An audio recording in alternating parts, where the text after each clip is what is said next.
హైదరాబాదీ బిర్యానీ.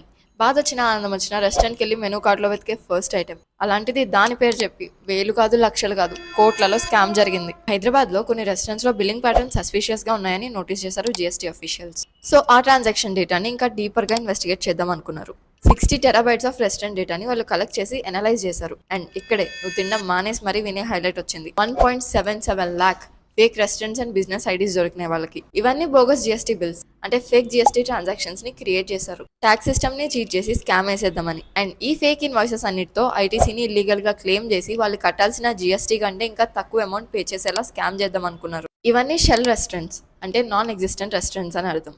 వీటి పేరుతో fake invoices అన్నిటిని క్రియేట్ చేశారు. జిఎస్టీ నెట్వర్క్ ఏమైనా తక్కువదా? ఏఐ అండ్ డేటా అనాలిటిక్స్ అన్ని యూజ్ చేసి ఈ ఇర్రెగ్యులారిటీస్ అన్నిటిని ట్రాక్ చేసింది. అండ్ ఇదొక నేషన్ వైడ్ స్కామ్, 70,000 కోట్లు. సో ఇప్పుడు ఇవన్నీ దొరికిన తర్వాత దీని వెనకాల ఎవరున్నారో అని ఇన్వెస్టిగేషన్ స్టార్ట్ చేశారు. Hope they find the biryani దొంగ. ఇంటర్నేషనల్ నుంచి హైపర్ లోకల్ దాకా ఎలాంటి న్యూస్ అయినా ఫస్ట్ మీకు తెలియాలంటే డౌన్లోడ్ చేసుకోండి వే2 న్యూస్ యాప్.